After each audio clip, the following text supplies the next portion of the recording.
Bismillahirrahmanirrahim. Assalamualaikum warahmatullahi wabarakatuh. Selamat pagi anak-anakku sekalian. Salam sejahtera untuk kita semua. Semoga kalian masih semangat ya dan terus semangat pokoknya meskipun pembelajaran dari rumah. Sekarang hari Jumat tanggal 30 ya. Tanggal 30 Juli. Nah, ini udah berada di akhir bulan nih.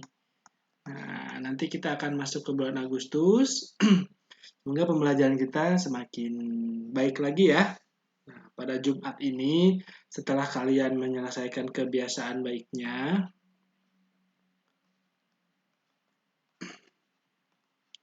nah, sekarang kalian persiapan untuk pembelajaran hari ini ya, yaitu pembelajaran kita tentang PLH dan SBDP. Oke. Oke, sebelum kita mulai pembelajaran, silahkan kalian persiapkan dulu untuk alat tulisnya dan duduk yang nyaman sembari mendengarkan nanti penjelasan dari Pak Indra. Kita langsung kepada materi yang pertama, yaitu adalah mengenal bencana alam. Sudah sangat sering mungkin ya ini pembelajaran tentang bencana alam, yang mungkin nanti pada kesempatan kali ini kita akan belajar tentang jenis-jenis bencana alam, dan nanti kalian silakan identifikasi untuk penyebab ya.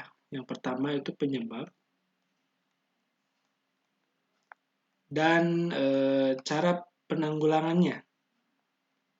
Cara menanggulanginya ya. Menanggulanginya.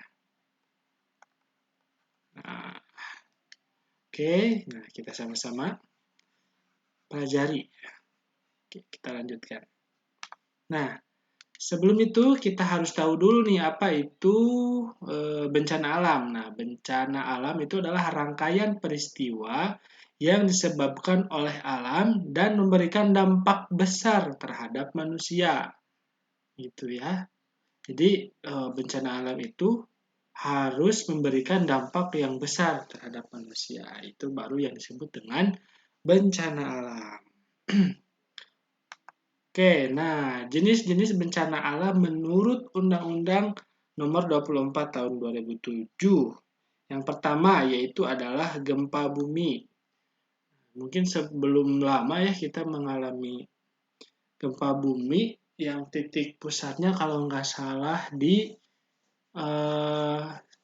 mana tuh di Jogja ya waktu itu, sampai kerasa ke Bandung. Bahkan kemarin Pak Indra waktu di Malang terasa gempa ya, itu sangat panik gitu ya. Nah, selanjutnya adalah kekeringan. Nah, mungkin kalau di Bandung mungkin agak jarang gitu ya untuk kekeringan ini. Nah, kalau misalnya di kampung Pak Indra di sana bisa jadi kalau misalnya musim kemarau itu terjadi kekeringan. Kemudian tsunami. Nah, yang paling kita ingat untuk kejadian tsunami itu di Aceh ya, waktu tahun 2004 ya kalau nggak salah. Itu sangat sangat meluluh lantahkan provinsi Aceh gitu ya. Nah, selanjutnya adalah erupsi gunung berapi.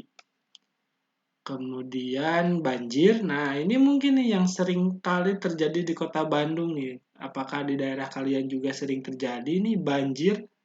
Ya kan? Makanya harus hati-hati ya, dan kita jangan membuang sampah sembarangan. Nah, selanjutnya adalah tanah longsor. Nah, ini biasanya di tebing gitu ya, di daerah pegunungan gitu. Kemudian angin puting beliung. Nah, semua bencana ini tentu berdampak sangat besar terhadap kehidupan kita ya sebagai manusia. Terhadap kehidupan manusia. Gitu. Sehingga ini dikategorikan sebagai bencana alam.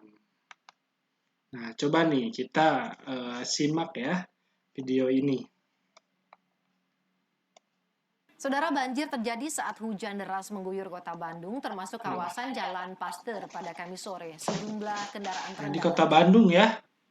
Nah, lihat. Benar ya. Malam. Banjir yang terjadi di Jalan Pasteur menyebabkan 3 unit mobil terjebak. Di dalam mobil yang terjebak masih ada sejumlah penumpang. Di beberapa titik ketinggian banjir mencapai 1 meter. Warga membantu mengevakuasi penumpang di dalam mobil yang terjebak. Masuk air.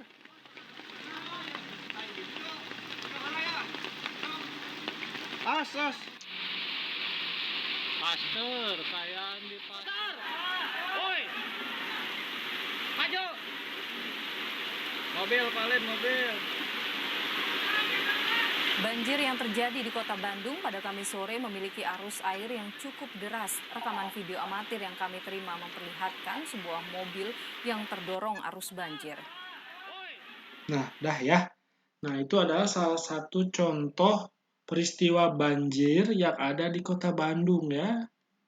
Jadi sangat sangat deras sekali ketika kita lihat, bahkan di mobil kuning ini sampai tidak kuat untuk menahan arus banjir itu ya. Nah, sekarang coba kalian cari sumber yang relevan tentang apa penyebab dari masing-masing jenis bencana ini, dari mulai gempa bumi, kekeringan, tsunami, erupsi gunung berapi gitu ya. Sebentar.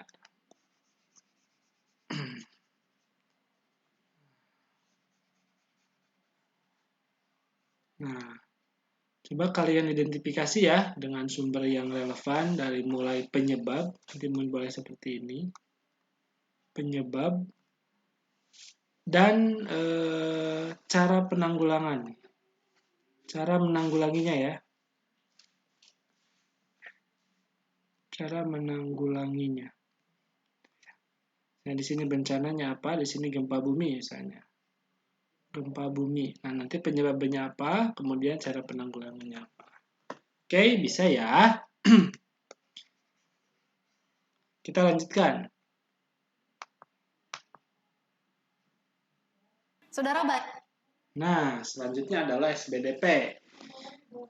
Kita materinya adalah mengenal karya seni patung. Apakah kalian punya patung di rumah? Gitu ya. Nah, kita harus tahu dulu sebelum itu ya. Nah, di sini adalah patung karya seni 3 dimensi yang meniru bentuk manusia, hewan, tumbuhan, ataupun benda yang dibuat menggunakan teknik tertentu. Jadi pada intinya yang harus kita garis bawahi adalah patung itu seni 3 dimensi. Artinya nyata gitu ya, atau misalnya tidak datar seperti lukisan, seperti itu ya. Nah, ini adalah salah satu contoh karya seni patung pahlawan ya. Mungkin di Kota Bandung atau di sekitar rumah kalian juga ada beberapa contoh patung. Nah, kita lanjutkan fungsi patung. Yang pertama, sarana ibadah untuk agama tertentu gitu ya. Nah, patung itu biasanya mungkin untuk agama selain Muslim ya. Nah, itu biasanya digunakan sebagai sarana ibadah. Nah, mereka menyembah patung atau berhala gitu ya. Kalau misalnya kita sebagai Muslim kan tidak ya. Nah, biasanya fungsinya itu adalah sebagai sarana ibadah. Kemudian yang kedua adalah mengenang jasa pahlawan atau peristiwa sejarah suatu bangsa. Salah satunya ada di Kota Bandung di daerah mana tuh? Di daerah Cikutra ya. Ada Taman Makam Pahlawan, misalnya di situ ada patung tubuh tertentu gitu ya. Selanjutnya adalah yang ketiga pelengkap konstruksi bangunan. Itu biasanya mungkin sebagai hiasan gitu ya dalam suatu gedung, hotel atau apa, biasanya ditambahkan patung. Kemudian penghias bangunan, taman atau tempat lainnya. Nah, ini juga bisa ya. Di taman-taman tadi yang seperti Pak Indra sampaikan, di Taman Makam Pahlawan misalnya atau di Taman Monumen Perjuangan, di situ ya ada patung. Salah satunya adalah patung apa tuh? Patung Garuda Pancasila yang sangat besar ya kalau tidak salah ya di depan gazebo itu. Kemudian ketika dinikmati keindahan bentuknya. Nah, mungkin di Indonesia juga salah satunya ada apa nih? Yang ini nih. Ini adalah apa? Candi Borobudur ya. Candi Borobudur. Nah, ini adalah salah satu mungkin patung yang berfungsi untuk pertama mungkin mengenang peristiwa sejarah, kemudian mungkin bisa jadi untuk sarana ibadah agama tertentu, dan selanjutnya bisa jadi untuk dinikmati keindahan bentuknya gitu ya.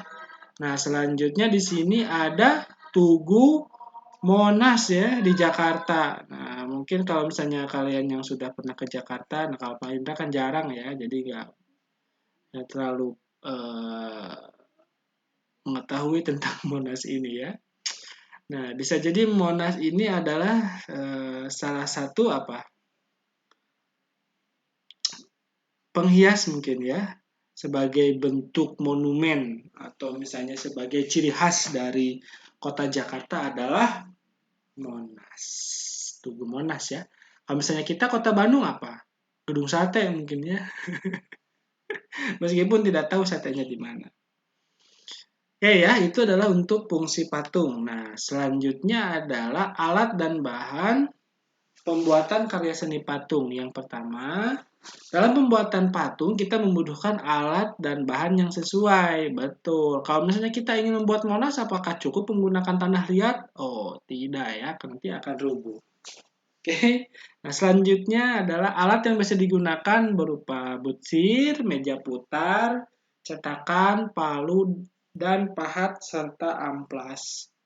Kemudian bahan-bahan yang dikelompokkan menjadi bahan lunak dan bahan keras. Contoh bahan lunak adalah tanah liat, kemudian lilin, sabun, dan plastisin.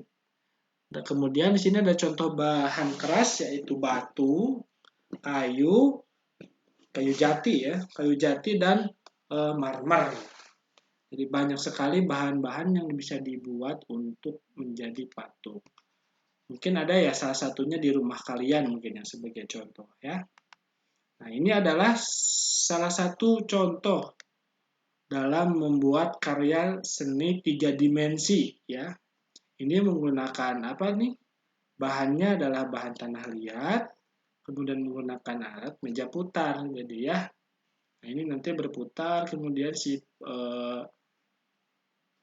seniman gitu ya. Seniman ini tinggal menyesuaikan bentuknya saja. Oke, seperti itu. Nah, untuk pembelajaran hari ini dicukupkan sekian. Tadi kita sudah belajar apa? PLH? Maaf. Kita sudah belajar apa? PLH? Tentang bencana alam ya. Kemudian SBDP, tadi kita sudah belajar tentang karya seni patung. Nah, untuk tugasnya sudah Pak Indra kirim di Google Classroom. Nah, tinggal kalian cek ya, nanti boleh diserahkan di Google Classroom dan atau di WhatsApp secara japri ke Pak Indra. Mungkin untuk pembelajaran hari ini cukupkan sekian. Kalau misalnya ada yang ingin ditanyakan, boleh hubungi Pak Indra ya. Mohon maaf apabila ada banyak salah-salah kata dari Pak Indra. Ditutup dengan wabillahi taufiq wal hidayah. Wassalamualaikum warahmatullahi wabarakatuh.